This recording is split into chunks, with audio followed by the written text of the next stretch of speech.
আপনারা জানেন যে সুন্দরী জুলাইখা ইউসুফ আলাইহিসসালামকে পাপের প্রস্তাব দিয়েছিল, নিষিদ্ধ প্রেমের প্রস্তাব দিয়েছিল। 7টা দরজা বন্ধ করে ওয়াগাল্লাকাতিল আবওয়াবা ওয়া ক্বালাত হাইতা লাক, 7 দরজা লক করে বলেছিল এসো।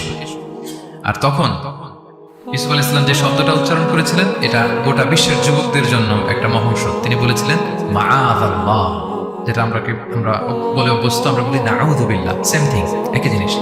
আল্লাহ, আমি তোমার কাছে পানাহ চাই। এরকম ইনবক্সে যদি প্রস্তাব আসে, এরকম মেসেজ যদি আসে, পাপের কোনো হাতছানি যদি আসে, আমরা সাথে সাথে কি বলবো? মাআযাল্লাহ। কি বলবো? মাআযাল্লাহ, আল্লাহ পাপ থেকে আমি বাঁচতে চাই, আল্লাহ আমি পানাহ চাই। এবং পরে ইউসুফ আলাইহিস সালামকে সে বলেছিল, তুমি যদি মেনে না নাও তোমাকে জেলে বন্দী করা হবে, জেলেই পাঠানো হবে। তিনি বলেছিলেন ক্বালা রাব্বিস সিজনু আহাব্বু ইলাইয়া মিম্মা ইয়াদউনানি ইলাই, আল্লাহ, যে পাপের দিকে তারা আমায় ডাকে তার চেয়ে জেলখানা আমার জন্য ভালো। তিনি কারাবরণ করেছিলেন, চরিত্র হেফাজতের জন্য কারাবরণ করেছিলেন। তো এই যে বিশুদ্ধ চিত্ত, এই যে চারিত্রিক দৃঢ়তার আর্কিটাইপ, এই ইউসুফ আলাইহিস সালামের এই গল্প গোটা বিশ্বের সকল নওজওয়ানদের জন্য এটা প্রেরণার বাতি হয়। এটা আমাদের জন্য লেসন, ইজ আওয়ার আইকন। তো 2 নম্বর পয়েন্টটা ছিল চরিত্র আমাদের জীবনের সবচেয়ে দামি সম্পদ। প্রিয় ভাই বোন, আমরা সব ছাড়লেও আমাদের চরিত্রের জন্য আমরা নষ্ট না করি। এই পয়েন্টটা ক্লিয়ার সবার কাছে? আচ্ছা, মুভিং অন। 3 নম্বর পয়েন্ট হচ্ছে, যারা জীবনে সফল হয়, সফল লোকেরা তারা কখনো কোনো অজুহাত দেয় না বা অজুহাত খোঁজে না। সফল লোকেরা দেখবেন যে এক্সকিউজ দেয় না। এক্সকিউজ আমাদের, এটা নাই, এটা হয় নাই, ওইটা হয় নাই, আমার ক্যাপিটাল নাই এজন্য ব্যবসা করতে পারি না, আমার মামা খালু নাই এজন্য চাকরি হয় না, দেশে এই সমস্যা এজন্য আমি দাঁড়াতে পারি না। এগুলো কাদের কথা বলেন তো? ব্যর্থদের কথা। যারা সাকসেসফুল ইন দেয়ার ক্যারিয়ার, জীবনে যারা সফল, এরা কখনো কি দেয় না? এক্সকিউজ দেয় না, অজুহাত দেয় না। They create their own path, they create their own space. তারা তাদের নিজেদের রাস্তা গড়ে নেয়। রাস্তা আপনাকে কেউ করে দিয়ে যাবে না, আপনার রাস্তাটা আপনাকে করতে হবে। তো এই যে অজুহাত দেয় না, সামনে শুধু আগায়, ইউসুফ আলাইহিস সালাম এক্ষেত্রে আমাদের জন্য আদর্শ। আপনি একটু খেয়াল করে দেখেন, এই যে আমাদের মধ্যে এত হতাশা, এটা নাই ওইটা নাই, এত হতাশা, হতাশ হওয়ার মতো কি ছিল না ইউসুফ আলাইহিস সালামের জীবনে? বলেন, হতাশাগ্রস্ত হওয়ার মতো কি ছিল না? ওনার জীবনে সব ছিল। হতাশ হওয়ার জন্য, হাল ছেড়ে দেওয়ার জন্য যা যা দরকার সব ছিল। ছোটবেলায় ভাইদের ষড়যন্ত্র, ওনাকে পিটিয়ে মেরে আহত করে কুয়ার মধ্যে ফেলে দেওয়া হয়েছে, অন্ধকার কুয়া, ছোট্ট বাচ্চা। সেখান থেকে এক ক্যারাভ্যান কাফেলা এসে ওনাকে নিয়ে মিশরে বিক্রি করে দিল, দাস কেনাবেচার বাজারে। কৃতদাস, উনি এখন কৃতদাস। আর আমাদের মতো স্বাধীন মুক্ত মানুষ নন, কৃতদাস হিসেবে বিক্রি করে দেওয়া হলো, সার্ভেন্ট। আজিজে মেসরের ওখানে যে উনি কৃতদাস হিসেবে জীবনযাপন শুরু করলেন। নারীর ছলনায় এখানে ফিতনার সম্মুখীন হলেন, কারাবরণ করলেন। হতাশ হওয়ার মতো কি ছিল না? বলেন, সব ছিল। উনি তো হাল ছেড়ে দিলে, ইউসুফ আলাইহিস সালামের সবার আগে হাল ছেড়ে দেওয়ার কথা ছিল। কুয়ার মধ্যে যখন পড়ছে, খালাস, আমি শেষ, আমার তো জীবনে আর কোনো আলো নাই। দাস কেনাবেচার বাজার যখন বিক্রি, তখনই তো হাল ছেড়ে দেওয়ার মতো, আমার জীবন তো শেষ, মুক্ত জীবন তো আর নাই। জুলাইখা যখন অত্যাচার করতেছিল, তখনই হাল ছেড়ে দেওয়ার মতো ছিল। জেলখানায় মোর দেন আ ডেকেড, 12 বছর জেলখানায় ছিল, মানে মোর দেন 10 ইয়ার্স, 10 বছরের বেশি। তারপরেও তিনি কি করেন নাই? অজুহাত দেয় নাই। ধৈর্যের সাথে, সাহসিকতার সাথে একটার পর একটা পথ পরিক্রমা তিনি পাড়ি দিয়েছেন। এবং দেখেন যে উনি জেলখানার ভেতরে যে পুরো জেলখানার পরিবেশ চেঞ্জ করে ফেলছিলেন। আল্লাহ নবী ইউসুফ আলাইহিস সালাম জেলখানায় কারা যায় বলেন তো দেখি? চোর, ডাকাত, গুন্ডা, বদমাশ, তাই না? তো ওখানে যে উনি দেখলেন যে কারা কর্তৃপক্ষ এই গুন্ডা বদমাশদেরকে নিয়ন্ত্রণে রাখতে হিমশিম খাচ্ছে। আল্লাহ নবী ইউসুফ আলাইহিস সালাম ওনার চারিত্রিক মাধুর্যতা দিয়ে, ওনার পার্সোনালিটি দিয়ে, ওনার আচরণ দিয়ে, সবকিছু দিয়ে সবার মন জয় করে ফেললেন। কয়েক মাসের ব্যবধানে পুরো মিশরের জেলখানা ওনার নিয়ন্ত্রণে। সবার অসুস্থ যারা সেবা শুশ্রূষা করলেন, যাদের কাউন্সিলিং দরকার কাউন্সিলিং করতে লাগলেন। মাঝখানে আবার 2জন কয়েদি স্বপ্ন দেখলো। তারা দেখলো যে এখানে স্বপ্ন বলতে হলে ইউসুফকেই বলতে হবে। ইউসুফ আলাইহিস সালামের কাছে বললো, উনি সুন্দর স্বপ্নের ব্যাখ্যা করলেন। এরপর প্রপার একটা টাইমে দাওয়াতি কাজ শুরু করলেন। তার মানে আপনার রাস্তা যদি একটা বন্ধ হয়, আরো 10টা খোলা, ঠিক কিনা? একটা দরজা বন্ধ, আল্লাহ তাআলা আরো অনেকগুলো দরজা খুলে দিবেন। One door is closed, many doors are open, আরদুল্লাহি ওয়াসিআ। দাওয়াতি কাজ আপনি করতে চাইলে অনেক জায়গা খোলা আছে। এবং জেলখানা, কারাবরণ, কোনো কিছু দিয়ে আল্লাহ নবী ইউসুফ আলাইহিস সালামকে দমানো যায় না। দমানো গিয়েছে না? যেন সফলরা এগুলো বলেন, আমি তো কারাবরণ করছিলাম, আমি তো 10 বছর ছিলাম না, আমার তো এই সমস্যা। এগুলো সফল লোকদের কথা না। আপনারা নেলসন ম্যান্ডেলার নাম শুনেছেন? সাউথ আফ্রিকার প্রথম প্রেসিডেন্ট। উনি কত বছর কারাবরণ করেছিলেন জানেন? 27 বছর। 27 বছর উনি জেলখানায় ছিলেন। আজকে ওনার মৃত্যুর এত বছর পরেও কুয়ালালামপুরের এই ইফতার প্রোগ্রামে ওনার কথা আমরা স্মরণ করতেছি। কি সাকসেসফুল না? অত দূরে যাওয়ার দরকার নেই। আমি যদি এই দেশের দিকে তাকাই, what about the honourable prime minister Anwar Ibrahim? কয় বছর? প্রায় 8 বছর। পরে রয়্যাল পার্ডানে সব মিলাই টিলে 8 বছরের মতো উনি কারাজীবন কাটিয়েছেন। তো সফল হতে কোনো সমস্যা হয়েছে? Now he is the prime minister of Malaysia. সুবহানাল্লাহ। মিশরে যখন আমরা ছিলাম আমরা দেখেছি যে অনেক ইসলামিক মুভমেন্টের বড় বড় নেতৃবৃন্দ, কেউ 15 বছর, কেউ 20 বছর জেলখানায়, দমাতে পারেনি তাদেরকে। সো সফলদেরকে দমানো যায় না, এবং তারা এক্সকিউজ দেয় না, অজুহাত দেয় না, এটার কারণে পারি না, ওটার কারণে পারি নাই। তারা নিজের রাস্তা নিজে তৈরি করে। এই লেসনটা আমরা পেলাম। 4 নম্বর হচ্ছে বিলিভার্স আর অলওয়েজ অপটিমিস্টিক। বিশ্বাসীরা সবসময় আশাবাদী হয়, অলওয়েজ অপটিমিস্টিক, হাল ছেড়ে দেয় না। মুমিন কখনো হতাশ হয় না, মুমিন কখনো হাল ছেড়ে দেয় না। মুমিন ভরসা রাখে একজনের উপর, তিনি কে? আল্লাহ তাআলার উপর। সবসময় বিশ্বাসীরা তারা ভরসা রাখে। এবং সূরা ইউসুফে এটা শিক্ষা আমরা পাই। ইয়াকুব আলাইহিস সালাম ওনার ছেলেদেরকে বলেছিলেন যে লা তাইয়াসু মির রাহিল্লাহ ইন্নাহু লা ইয়াইয়াসু মির রাহিল্লাহি ইল্লাল কওমুল কাফিরুন। তোমরা আল্লাহর রহম থেকে নিরাশ হও না। আল্লাহর রহম থেকে নিরাশ হয় না। আল্লাহর রহম থেকে তারাই নিরাশ হয় যারা অবিশ্বাসী, যারা কাফির। হাল ছেড়ে দেওয়া যাবে না প্রিয় ভাইরা। এবং উনি প্রথমে ওনার ছেলে ইউসুফকে হারালেন, তারপরে বানিয়ামিনকে হারালেন, এরপর অন্যান্য ছেলেরা মিশরে চলে গেল শস্য আনার জন্য।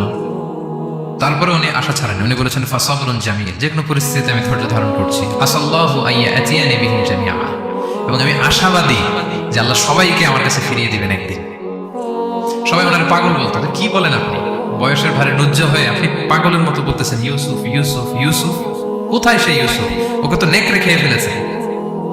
ইউসুফের ভাইয়ের একটা গল্প সাজিয়েছিল। সন্ধ্যাবেলা এসে বলেছিল, বাবা আমরা তো খুব যত্নবান ছিলাম, কিন্তু নেকড়ে বাঘ তো খেয়ে ফেলেছে ইউসুফকে। তো উনি ইউসুফ আলাইহিস সালামের জামাটা হাতে নিলেন। হাতে নিয়ে দেখে ওরা আবার একটা বকরি জবাই করে একটা রক্ত মাখা নিয়ে আসছিল জামাতে। তো উনি বললেন যে ইউসুফকে কোন নেকড়ে খেলো যে ইউসুফকে খেয়ে ছিন্ন বিচ্ছিন্ন করে ফেললো? আমার ইউসুফের জামার মধ্যে তো কোনো আঁচল লাগলো না, জামার তো ডানে বাই কোথাও ছিঁড়া দেখতে পাচ্ছি না, শুধু রক্ত। এ কেমন নেকড়ে বাঘ? ইউসুফকে খেয়ে ফেললো কিন্তু ইউসুফের জামা ছিল না। আপনারা জানেন যে জুলাইখা যখন ইউসুফ আলাইহিস সালামকে জোর করে পেতে যাচ্ছিল, আল্লাহ নবী ইউসুফ আলাইহিস সালাম চরিত্র বাঁচানোর জন্য দৌড় দিলেন ইলা নাহিয়াতিল বাব, দরজার দিকে। আর আল্লাহ তাআলা দরজা খুলে দিতে লাগলেন। 7ম দরজার সামনে এসে জুলাইখা ইউসুফ আলাইহিস সালামকে পেছন থেকে ধরে ফেললেন। ধরে যখন টান দিলেন, পিছনে জামা ছিঁড়ে গেল। তো সামান্যই জোরাজোরিতে জামা ছিঁড়ে যায়। আর একটা নেকড়ে একটা মানুষকে চিড়ে করে খাবে, তার জামা ছিঁড়বে না? ছিঁড়বে। ওই জামা দেখেই উনি আন্দাজ করে ফেলছেন যে এটা মিথ্যা কথা, আমার ইউসুফকে নেকড়ে বাঘ খায়নি। এই যে অপরাধীরা যখন অপরাধ করে, তারা সব আলামত মুছতে পারলো, একটা আলামত বাকি থেকে যায়। কোনো না কোনো আলামত থাকবে যেটা রেশ ধরে সিআইডিরা, ক্রিমিনাল ইনভেস্টিগেশন ডিপার্টমেন্টের লোকেরা, তারা অপরাধীকে শনাক্ত করে ফেলে।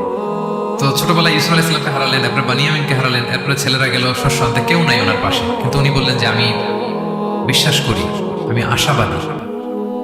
উনি বলেছিলেন আমি আশাবাদী যে আল্লাহ তাআলা সবাইকে একদিন আমার কাছে ফিরিয়ে দেবেন, এবং তাই হয়েছে।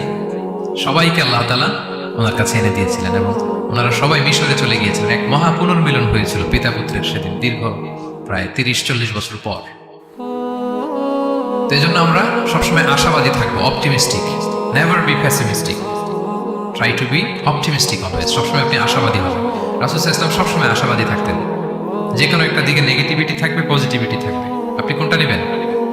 পজিটিভটা আপনি নেবেন। একটা উদাহরণ আছে না, যে এরকম একটা গ্লাসের অর্ধেক যদি পানি থাকে, কেউ দেখে অর্ধেক খালি, কেউ দেখে অর্ধেক পানি ভর্তি। তো আপনি অর্ধেক যে পানি ভর্তি ওইটা খেয়াল করবেন, আশাবাদী হবেন।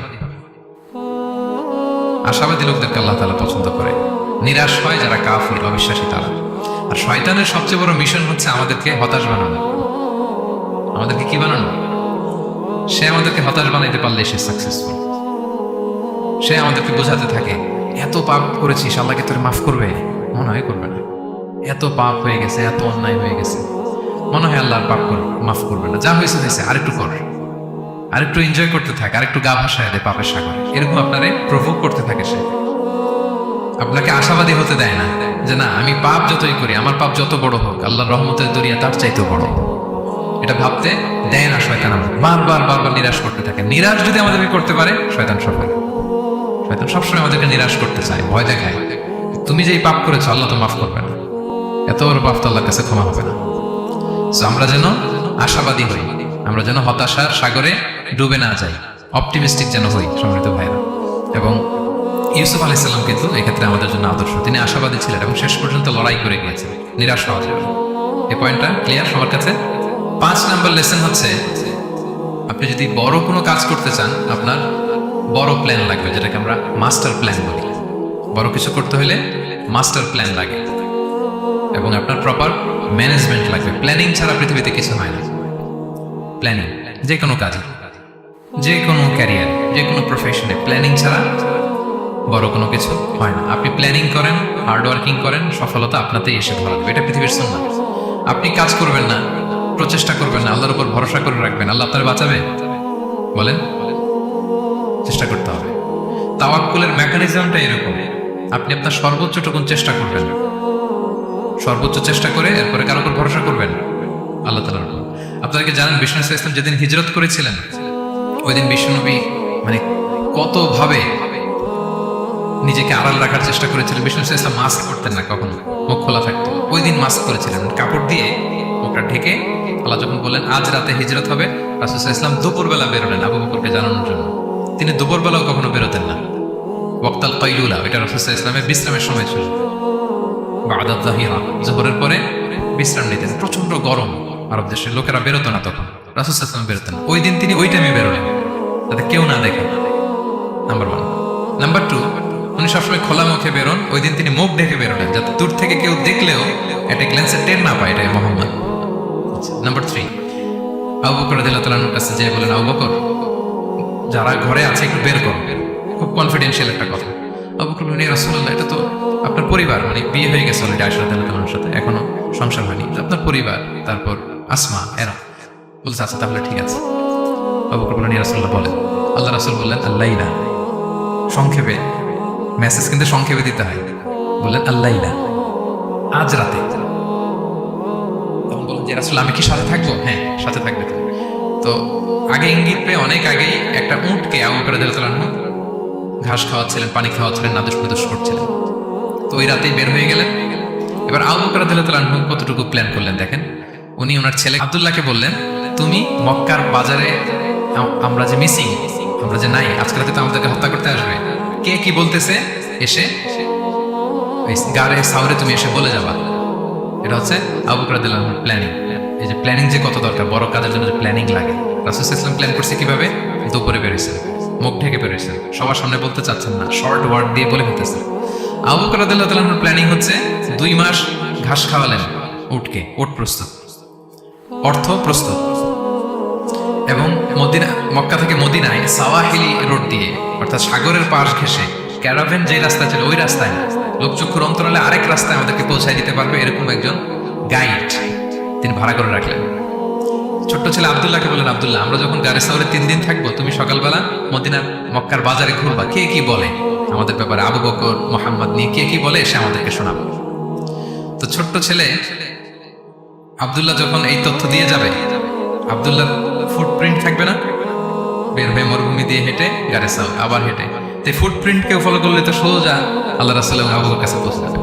উনি প্ল্যান বিও করে রাখলেন যে আব্দুল্লাহ যখন আমাদেরকে ইনফরমেশন পৌঁছে চলে আসবে, তিনি আরেকজনকে ঠিক করে রাখলেন যে তুমি আমার ছাগলগুলো ওই রাস্তায় একটু চড়াবা, তখন ছাগলের ফুটপ্রিন্ট থাকবে, ছোট্ট আব্দুল্লাহর পায়ের যে ছাপ ফুটপ্রিন্ট ওইটা আর থাকবে না। সুবহানাল্লাহ বিহামদি, কি প্ল্যান! ঠিকই আব্দুল্লাহ যেত, ফুটপ্রিন্ট পড়তো, এরপর তার রাখাল এসে ছাগল চড়াতো ওখানে, ফলে এখন শুধু ছাগল হাঁটার দাগ, ছোট্ট বাচ্চার আর দাগ নেই। এভাবে ওনারা হিজরত করেছেন, এরপরে তাওয়াক্কুল করেছেন আল্লাহর উপর। আর আমরা বলি যা করে আল্লাহ, আল্লাহর উপর তাওয়াক্কুল করলাম, যেরকম বলি না যা হবে হবে, এটা তাওয়াক্কুল হয়েছে? আমরা টিপিক্যাল বাঙালি মুসলমানরা কি বলতাম? আমি আল্লাহর নবী, আমি কাফিরদের নাকের ডগার উপর দিয়ে যাব, দেখি কে ঠেকায়, কার শক্তি বেশি, কুরাইশদের শক্তি বেশি না আল্লাহর শক্তি বেশি, এরকম বলতাম না? যে আমি রাতের বেলায় কেন যাবো, আমি দিনের বেলায় আবু জাহেলের নাকের ডগার উপর দিয়ে হেঁটে যাবো, দেখি কার শক্তি বেশি, আমার আল্লাহ বড় নাকি আবু জাহেল বড়। এরকম সস্তা কিছু আবেগী কথা আমরা বলতাম। কিন্তু বিষ্ণু ঈসা ইসলাম কিরকম প্ল্যানিং করেছেন দেখেন, ওনার রোলটা উনি প্লে করেছেন এবং সব শেষে ভরসা করেছেন কার উপর? আল্লাহ তাআলা। তাহলে প্ল্যানিং, বড় কাজ করতে হলে আপনাকে প্ল্যানিং লাগবে। উনি কি প্ল্যান করলেন শুনেন। উনি যখন জেলখানায় ছিলেন, রাজা একটা স্বপ্ন দেখলেন যে 7টা গাভী হৃষ্টপুষ্ট, তাদেরকে গিলে খেয়ে ফেলতেছে 7টা জীর্ণ শীর্ণ গাভী, আর 7টা সবুজ গমের শীষ, 7টা শুকনো গমের শীষ। এই অদ্ভুত স্বপ্ন দেখে উনি হয়রান, ঘুম ভেঙে গেল, ডাকলো সবাইকে, কেউ স্বপ্নের ব্যাখ্যা বলতে পারে না। সবাই বলতেছে আদগাস আহলাম, এটা অলিক স্বপ্ন, এর ব্যাখ্যা আমরা জানি না। তখন একজন বলল, রাজার যে সাকিল মালিক, সে বলল একজন আছে জেলখানায় আমার সাথে পরিচয় হয়েছিল, তার নাম ইউসুফ, ও পারবে। ইউসুফ আলাইহিস সালামকে বলা হলো, ইউসুফ আলাইহিস সালাম ব্যাখ্যা দিলেন, 15 বছরের মাস্টার প্ল্যান জানাই দিলেন রাজাকে। কয় বছরের? উনি বললেন যে প্রথম 7 বছর কি করবা? ওয়ালা তাজরাউনা সাবআ সিনিনা দাআবা। প্রথম 7 বছর উনি বললেন যে একটা দুর্ভিক্ষ আসছে, ভয়ঙ্কর দুর্ভিক্ষ, ড্রট। এই দুর্ভিক্ষের কারণে গোটা বিশ্বে খাদ্য সংকট দেখা দিবে।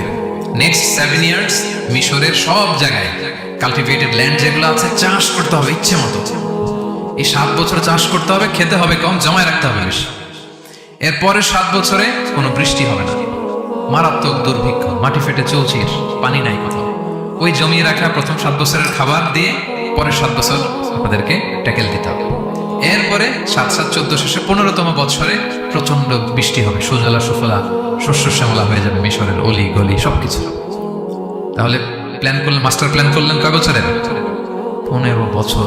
রাজা শুনে তো অবাক, বলতেছে সর্বনাশ, এই লোক কোথায় ছিল? নিয়ে আসতে চাইলেন, উনি বললেন আমি বেরোবো না, আমাকে মিথ্যা অপবাদ দিয়ে কারাবরণ দেওয়া হয়েছিল, আগে এটা সেটেল করুন। এটা সেটেল করা হলো, গোটা মিশরবাসী জানলো, বিনা অপরাধে কারাবরণ। এরপর উনি বেরোয় আসলেন। সাথে সাথে রাজা বলল, আপনাকে আমি আমার একবার কাছের লোক, ব্যক্তিগত সহকারী বানাবো। উনি বললেন না, ইন্নী হাফিজুন আমিন, আমি হচ্ছি হাফিজ, যে কোনো জিনিস ভালো প্রিজার্ভ করতে পারি। এই যে আলনি আলা খাজাইনিল আরদ, আপনি আমাকে ফিনান্স মিনিস্টার বানান। তার মানে অনেক সময় নিজের ঢোল নিজের পেটাতে হয়। যখন দেখবেন যে না, আশেপাশে যেগুলো আছে এগুলো সব হচ্ছে বোকা শোকা, এরা দায়িত্ব নিলে শেষ করে ফেলবে, ওই ক্ষেত্রে নিজের ঢোল নিজে পেটানো জায়েজ। তো ইউসুফ আলাইহিস সালাম দেখলেন যে আমি যদি এটার রেসপন্সিবিলিটি নেই, তাহলে এই মাস্টার প্ল্যান আমি বাস্তবায়ন করতে পারবো। উনি বললেন আমাকে ফিনান্স মিনিস্টার অফ ইজিপ্ট বানান, অর্থ মন্ত্রণালয়ের দায়িত্ব দেন। দেওয়া হলো ওনাকে, এবং রাজাও দেরি করলেন না, মুহূর্তের মধ্যে ফিনান্স মিনিস্টারের দায়িত্ব দিয়ে দিলেন। এটাকে বলে ম্যারিটোক্রেসি। ইংরেজিতে কি বলে? ম্যারিটোক্রেসি, মানে পদ দেওয়া হবে ম্যারিটের ভিত্তিতে। সিঙ্গাপুরের 3টা বা 4টা ন্যাশনাল পলিসির মধ্যে একটা হচ্ছে ম্যারিটোক্রেসি। তারা এত আগে যায় কেন? ছোট্ট সিঙ্গাপুর আগে যাচ্ছে এত। তারা ওই জোহর বারু থেকে পানি নিয়ে ওইটারে প্রসেসিং করে ড্রিঙ্কিং ওয়াটার বানায়, আবার জোহর বারুর কাছে ড্রিঙ্কিং ওয়াটারের বোতল বিক্রি করে। পানি নিয়েছিল কোথেকে? জোহর বারু থেকে। জোহর বারু থেকে নিয়ে রিফাইন করে মিনারেল ওয়াটার এবং ড্রিঙ্কিং ওয়াটার 2 ধরনের বোতলজাত করে ওদের কাছে 3 ডবল দামে বিক্রি করে। This is called merit. আর সিঙ্গাপুরের রাষ্ট্রীয় পলিসির মধ্যে একটা হচ্ছে ম্যারিটোক্রেসি, মানে মেরিটের ভিত্তিতে পদ পাবে। এখানে চাচা মামা খালু ফোন কলে কাজ হবে না, এখানে দলীয় কোনো কিছুর কাজ হবে না। এজন্য এরা হুবু করে আগাচ্ছে শুধু সামনের দিকে। এই মেরিটোক্রেসির ফর্মুলা ফলো করেছিলেন দ্য কিং অফ ইজিপ্ট। তিনি দেখলেন যে এক কারাগারে ছিল, কয়েদি ছিল, that's not a big deal. সে যে মাস্টার প্ল্যান দিচ্ছে, আমার ইজিপ্টকে বাঁচাতে হলে একে লাগবে আমার, মুহূর্তের মধ্যে ফিনান্স মিনিস্টার। অবাক করা কাহিনী। 12 বছর জেল খাটা লোক বেরোয় finance minister. This is called meritocracy.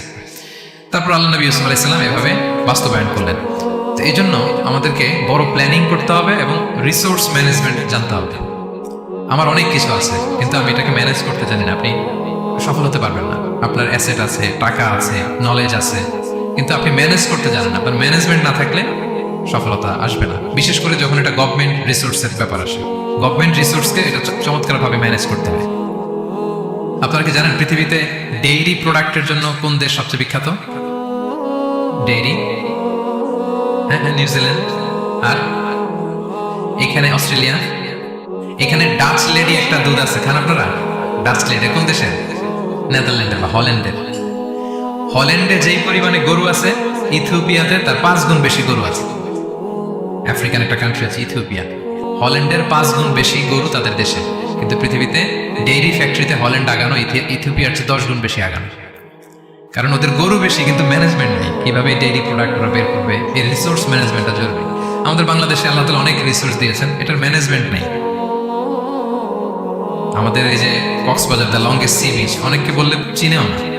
আমি অনেক জায়গায় বলেছি যে গর্ব করে যে আমাদের তো লংগেস্ট সি বিচ, জানো কোথায় আবার এটা লংগেস্ট সি বিচ, চিনেই না কক্সবাজারকে। কিন্তু আমাদের ট্যুরিজম মিনিস্ট্রি কিন্তু এই রিসোর্সগুলোকে ম্যানেজ করে গোটা বিশ্বের ট্যুরিস্টদেরকে অ্যাট্রাক্ট করতে পারতো না। ম্যানেজমেন্টের দুর্বলতা। আমাদের সিলেটে যে হিল ট্রাক্টস এরিয়া, পাহাড়ি এরিয়া, চা বাগান, এটা অনেক বড় ট্যুরিস্ট অ্যাট্রাকশন হতে পারতো। আমাদের বান্দরবানে একবার একটা ক্যাবল কার বানাইছিল, এটা কয়েক সপ্তাহের মধ্যে ছিঁড়ে পড়ছে। এই ঘটনা শুনলে বিদেশিরা তো দূরের কথা, আপনি উঠবেন ওটাতে আপনার বাচ্চা কাচ্চা নিয়ে? তো আমরা তো গেন্টিং হাইল্যান্ডে গেলেই ক্যাবল কারে উঠি।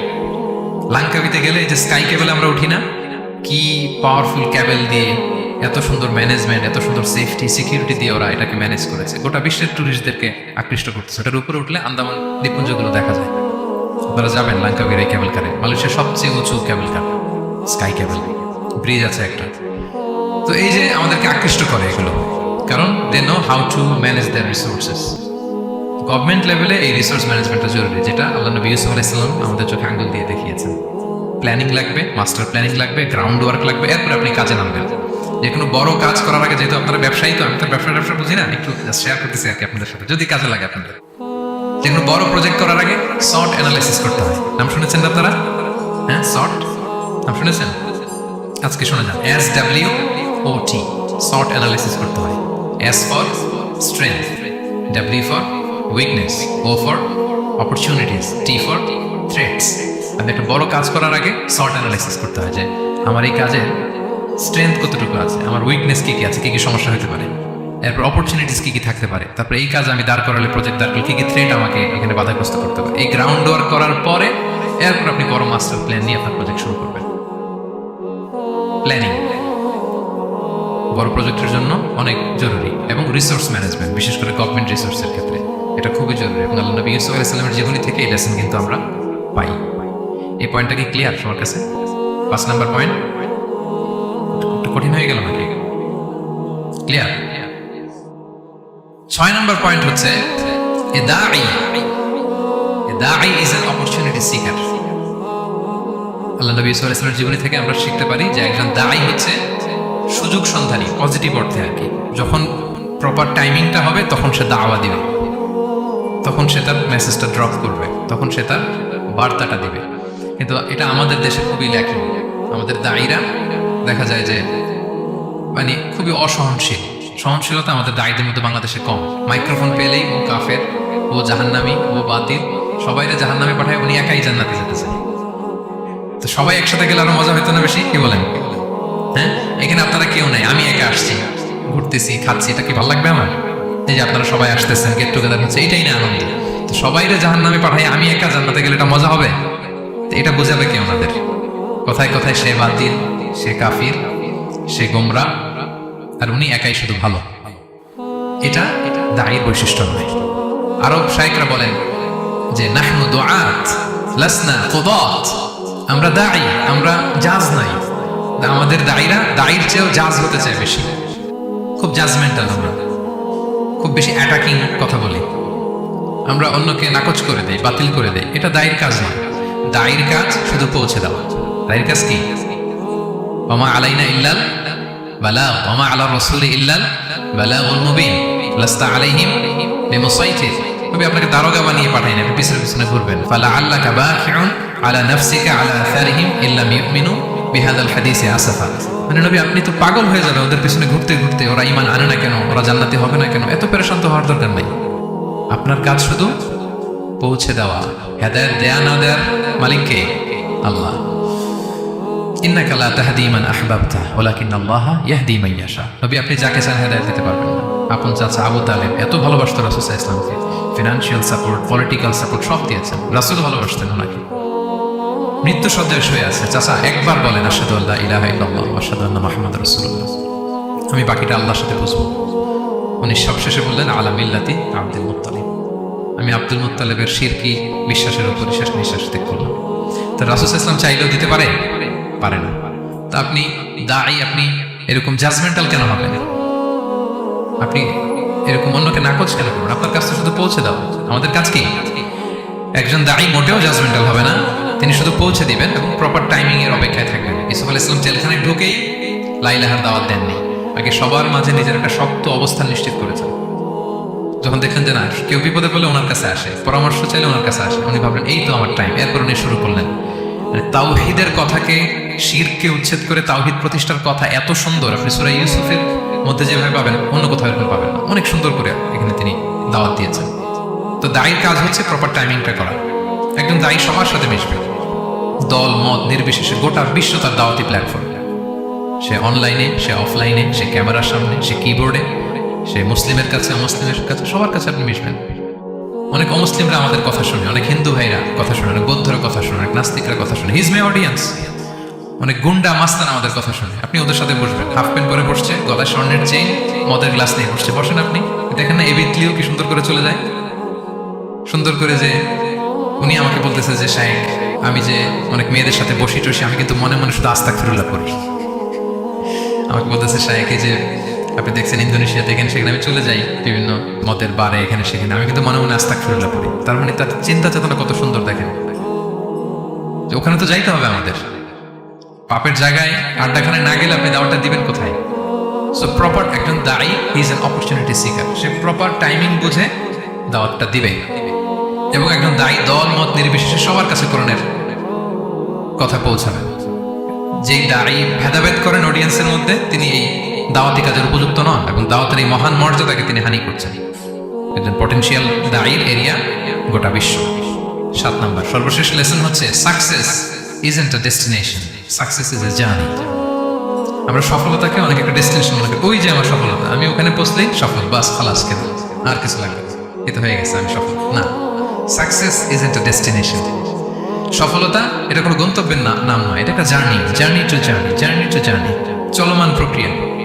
সফলতার কোনো শর্টকাট হয় না, হয় অনেক কাঠখড় পরিয়ে জীবন যুদ্ধের প্রতিটি অধ্যায়ে নিজেকে প্রমাণ করে করে একটু একটু করে আপনি সফল হবেন, একটু একটু করে আগাবেন। ইটস এ জার্নি, এটা কোনো ডেস্টিনেশন নয়। এবং সফল হওয়ার পথ পরিক্রমায় কোনো লিফট নেই, সিঁড়ি বেয়ে উপরে উঠতে হয়। কি বেয়ে? কিন্তু আমরা সফল হতে চাই কিভাবে? ডাইরেক্ট 100 তলা, এই তো আমি সফল, উপরে সবার উপরে আমি, এইভাবে চাই সফলতাটা। সবার উপরে উঠে যাব, গোল্ড মেডেল গলায় পরাই দিবে, আমরা সাকসেসফুল না। সফলতার রাস্তায় কোনো লিফট থাকে না। কি দিয়ে উঠতে হয়? সিঁড়ি বেয়ে ঘাম জড়িয়ে উঠতে হয়। দেখেন, শুধু আলোর মুখ দেখার জন্য মায়ের পেটে আমাদের কত সময় লাগছে বলেন তো? জাস্ট একটু লাইট, হ্যাঁ, 9 মাস 10 মাস সময় লাগছে শুধু একটু আলো দেখবো। একটু আলোর মুখ দেখার জন্য আমার লাগছে 9 মাস। আর এখানে আমরা শর্টকাট খুঁজি, খালি কি খুঁজি? সফলতার কোনো শর্টকাট নেই। অল্প এফোর্টে যারা সফল হতে চায় এরা কোনোদিন সফল হয় না। ইউসুফ আলাইহিস সালামের জীবনটা একটু খেয়াল করেন, একটু একটু করে তিনি সামনের দিকে গিয়েছেন এবং সবশেষে ইজিপ্টের ফিনান্স মিনিস্টার হয়েছে। এজন্য ধৈর্য ধারণ করতে হবে, নিজের সর্বোচ্চটুকু উজাড় করে দিয়ে আপনার রোলটা আপনি প্লে করবেন, এরপর আল্লাহ তাআলার উপর ভরসা রাখবেন। কিন্তু অনেক চেষ্টার পরেও যদি কাঙ্ক্ষিত সফলতা না পান, হতাশ হওয়ার কিছু নেই। কারণ বিশ্বাসীর সফলতা শুধু দুনিয়াতে না, বিশ্বাসীদের সফলতা আখিরাত পর্যন্ত বিস্তৃত। ওইটা আসল সফলতা। ফামান যুহজিহা আনিন নারি ওয়া উদখিলাল জান্নাতা ফাকাদ ফাজ। যে জাহান্নাম থেকে মুক্তি পেল, জান্নাতের নিশ্চয়তা পেল, সেই সফল। আমরা যেন সেই সফলতার জন্য অপেক্ষা করি, আমরা যেন দুনিয়া আখিরাত উভয় জাহানে সফল হতে পারি। আল্লাহ তাআলা আমাদের সবাইকে কথাগুলো বোঝার ও আমল করার তৌফিক দান করুন।